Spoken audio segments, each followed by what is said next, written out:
셀트리온 화요일 플러스 2.07% 상승, 제약은 플러스 1.07% 상승세를 보였습니다. 두 종목 모두 위에 꼬리를 약간 달면서요, 양봉의 모습으로 마감이 되었습니다. 양봉, 음봉, 양봉 이러면서 주가를 옆으로 세우는 작업이 진행이 되고 있습니다. 외국인들은 132억의 매수 우위, 기관들도 130억의 매수를 보였습니다. 공매도는 1546주가 나온 것이고요. 자사주는 제로입니다. 오늘 자사주는 전혀 사지 않았는데요. 현재 살 수 있는 것은 14만 5천주가 남아있다고 보시면 되겠습니다. 자사주 매입은 서두르지 않겠다는 이야기죠. 셀트리온이 이번에는 과연 박스권의 고점대를 돌파를 하면서 어쨌든 20만원대 안착할 것인가, 이런 부분이 되는데요. 그 가능성이 있다는 측면에서 지난 영상에서 말씀을 드린 바가 있는데요. 첫 번째로는 시장의 변수가 변하고 있다. 이것은 금리 인하 가능성이라고 볼 수가 있는 것이고, 이에 따라서 시장의 종목별 구도도 바뀔 것이다, 이런 측면인데요. 그동안 선도했던 주도주 맥락군들, 여기에 더불어서 매기가 이제 이전이 되면서 시장 전체, 즉 지수 측면에서도 신고가 행진으로 이어질 것인가, 이런 것이 중요한 부분이 될 수가 있는데요.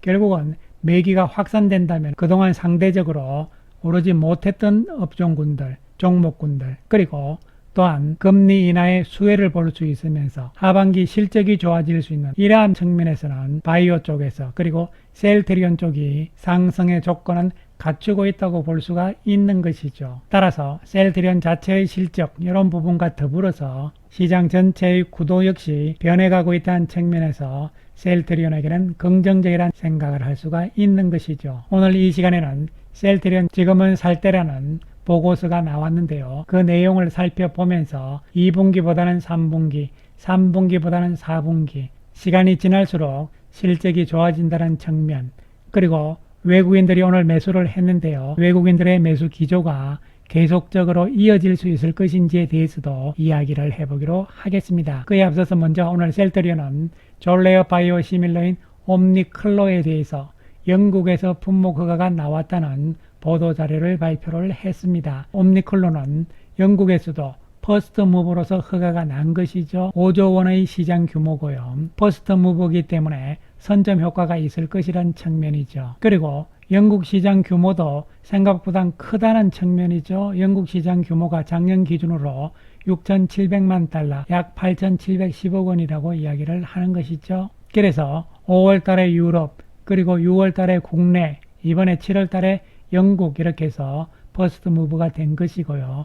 그 다음에 캐나다, 미국, 이런 순서로 허가가 나오면서 퍼스트 무브가 될 가능성이라고 보시면 되겠습니다. 졸레어에 대해서 정리를 하게 되면요, 유럽에서는 이미 특허가 만료가 된 것이고요. 미국 특허는 내년 11월이다, 이렇게 보시면 되겠습니다. 따라서 캐나다와 미국 쪽에 허가가 나오게 되면 명실공히 전 세계적으로 퍼스트 무브가 되는 것이죠. 일단 올 4분기에 매출액은 잡힐 것으로 예상이 됩니다. 자, 한편 오늘 한국투자증권에서 셀트리온에 대한 기업 분석 자료를 발표를 했습니다. 2분기 실적에 대한 프리뷰가 되는 것이고요. 제목은 우려는 그만, 지금은 살 때, 이렇게 나와 있고요. 목표 주가는 25만원을 유지를 한다, 이렇게 되어 있습니다. 2분기 실적에 대한 프리뷰 자료인데요. 여기서 중요한 핵심 포인트는요, 바로 이 부분이 되는 것이죠. 밸류에이션 부담은 내려놓자. 진펜트라의 성장 의구심과 밸류에이션 부담이 셀트리온 주가 상승을 저해하고 있다. 하지만 미국 염증성 장질환 시장과 진펜트라와 동일 선상 제품들의 매출 성장세를 보면은 우려는 불필요하다, 이렇게 이야기를 한 것이죠. 그래서 최근 주가 움직임이 안 좋았던 것이 진펜트라에 대한 의구심, 의문점, 그리고 밸류에이션 부담, 이런 부분인데 걱정하지 말자는 이야기고, 첫 번째로 밸류에이션 부담에 대해서는요, 주요 빅파마 기업들과 그리고 셀트리온을 비교를 하는 이야기인데요. 주요 빅파마 기업들 가운데서도 블록버스터 제품을 가지고 있는 회사들, 리제네론 같은 경우는 23배로 퍼가 적용이 되고 있는 것이고, 그리고 버텍스 역시 28배, 일라이 릴리도 62배로 거래가 되고 있습니다. 그런데 셀트리온은 현재 블록버스터인 진펜트라를 보유하고 있음에도 불구하고 프리미엄을 받지 못하고 있다는 이야기죠. 따라서 진펜트라의 실적이 나오면서부터는 프리미엄을 받을 것이다. 현재 목표 퍼가 45배인데요. 이것이 한층 더 높아질 수 있다. 그 이야기는 주가가 더 올라갈 수 있다는 이야기가 되는 것이죠. 앞으로는 프리미엄을 받아 나갈 것이라는 이야기가 되는 것이죠. 밸류에이션에 대해서는 걱정하지 말자, 이런 시각인데요. 이 부분과 관련해서는 지난번에 미래에셋증권에서 나온 자료도 똑같은 개념이었죠. 즉 셀트리온이 신약업체로 변모하는 구간에 있다고 판단을 한다. 그렇기 때문에 바이오 시밀러 비즈니스의 멀티플로 바라보는 사고방식에서 탈피하자, 이렇게 이야기를 했잖아요. 셀트리온에 대한 가치평가의 기준을 한 단계 높이자는 이야기죠. 따라서 시장에서는 미래에셋증권과 더불어서 이제는 한국투자증권에서도 셀트리온에 대해서 급수를 한 단계 높이자는 이야기가 되는 것이죠. 그렇게 해서 다시 돌아와서 한국투자증권에서 2분기에 대한 실적 전망치를 발표를 했는데요. 매출액은 8,057억이죠. 시장의 컨센서스에 비해서 높은 수치를 제시를 한 것이고요. 영업이익 역시 시장 컨센서스보다 높은 수치를 제시를 했습니다. 그리고 더 중요한 것은요, 24년 실적에 대해서 기존의 전망치에서 수정을 했습니다. 그 내용을 보시게 되면요,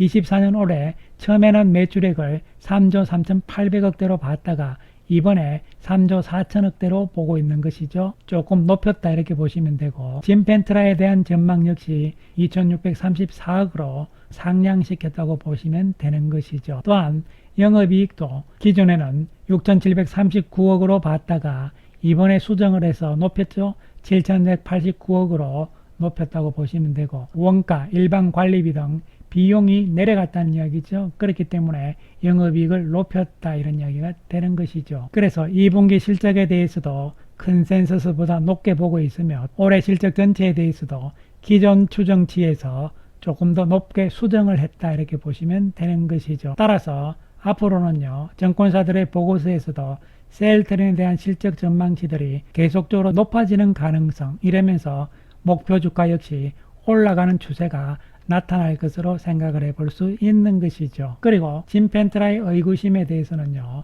진펜트라는 매출액을 올해 2,634억으로 전망을 하는데 실제적으로 진펜트라의 매출액이 잡히는 것은 8월 중순부터다, 이렇게 볼 수 있는 것이죠. 7월부터 익스프레스 스크립트를 통한 처방이 시작될 전망이기 때문에, 즉 이것은 환급이 시작된다는 이야기죠. 8월 중순경에는 처방 실적을 확인할 수 있을 것이다. 또한 3분기 중에 또 다른 주요 PBM의 선호의약품으로 등재될 필요성이 있다, 이렇게 이야기를 한 것이죠. 결론은 한국투자증권에서는 첫 번째, 진펜트라에 대한 의구심은 버리자. 두 번째, 셀트리온에 대한 밸류에이션 평가 기준을 글로벌 신약업체와 똑같이 한 단계 높이자, 이런 이야기가 되는 것이죠. 셀트리온에 대한 시각 변화, 이런 부분들은 앞으로도 계속될 것이다, 이렇게 예상을 해볼 수 있는 것이죠. 이에 따라서 진펜트라의 올해 매출액에 대해서 정리를 하게 되면요, 이번에 한국투자증권에서 2,388억에서 2,634억으로 높인 것이죠. 이에 따라서 컨센서스로 봤을 때 진펜트라에 대한 매출액은 2,874억으로 조금 높아진 상황입니다. 그래서 이 수치는요, 8월 중순 이후에 가시화가 되면서 계속적으로 높아질 가능성이다, 이런 측면으로 접근을 할 수가 있겠습니다. 그래서 현재까지 시장 컨센서스, 분기 실적에 대한 컨센서스는 이렇게 나와 있는 상황인데요. 오늘 한국투자증권의 자료가 나왔기 때문에 내일은 컨센서스가 올라갈 가능성이다, 이렇게 보시면 되겠습니다. 그리고 3분기, 4분기 시간이 지날수록 매출액은 계속 커지고 있는 상황이죠. 이 숫자 역시 시간이 지날수록 더 커질 가능성이라고 볼 수 있겠습니다. 한편 수급적인 측면에서 오늘 외국인들이 매수로 바뀌는 상황입니다. 물론 중간중간 매수로 바뀌는 상황이 있었는데 지속적인 매수가 나오지는 않았습니다. 이번에는 외국인들의 매수가 기조적으로 지속될 수 있을 것인가, 이런 부분이 되는데요. 그 가능성은 있다고 보는 것이죠. 왜냐하면 앞으로의 상황은 지금까지 과거 상황과는 다르다는 측면이죠. 지금까지는 셀트리온의 실적이 좋아진다, 이런 부분들은 외국인들도 다 알고 있는 상황이었죠. 그런데 또 한 가지 측면, 시장 전체적인 구도가 바뀐다는 측면은 셀트리온에게는 직접적인 수급 변화의 요인이 될 수가 있는 것이죠. 즉 그동안 소외가 많이 됐고 또한 금리 인하에 따른 수혜도 예상이 되고 있는 상황이기 때문에 시장 전체적인 측면에서의 구도가 바뀌는 상황, 외국인들이 지금까지의 집중적인 주도주 맥락에서 이제는 확산 내지는 변화 조짐이 나타날 수 있기 때문이죠. 쉽게 말씀드리면요. 그동안 주도주로 갔던 하이닉스 등 반도체 그리고 현대차 등 자동차만 사는 것이 아니고요. 이제는 금리 인하에 따라서 시장 변화가 예상이 되기 때문에요. 그동안 소외됐던 쪽으로도 산다는 것이잖아요. 이미 7월 들어서부터 2차 전지라든가 그리고 바이오 쪽에 대해서 노크를 하기 시작한 외국인들이죠. 그렇기 때문에 시장 전체 분위기가 바뀐다는 측면에서는 외국인들의 매수가 앞으로도 셀트리온 쪽으로도 지속될 가능성은 있다고 판단을 해볼 수 있는 것이죠. 이에 따라서 이번에는 지루했던 이 박스권의 고점대 돌파 가능성을 좀 더 눈앞에 다가왔다고 생각을 해볼 수 있는 것이고요. 현 시점에서 단기적인 조정이 나올 때는 기회라고 말씀을 드린 바가 있는 것이고요. 또한 이번 상승은 큰 흐름으로 봤을 때는요. 작년 말에 1단 상승에 이어서 이제 2단 상승이 출발되는 시점이기 때문에 2단 상승 이후에는 조정받은 다음에 또한 3단 상승도 기다리고 있다는 생각을 할 필요성도 있는 것이죠. 따라서 단기적인 흔들림은 지금부터는 기회라는 말씀 다시 한번 드리겠습니다. 감사합니다.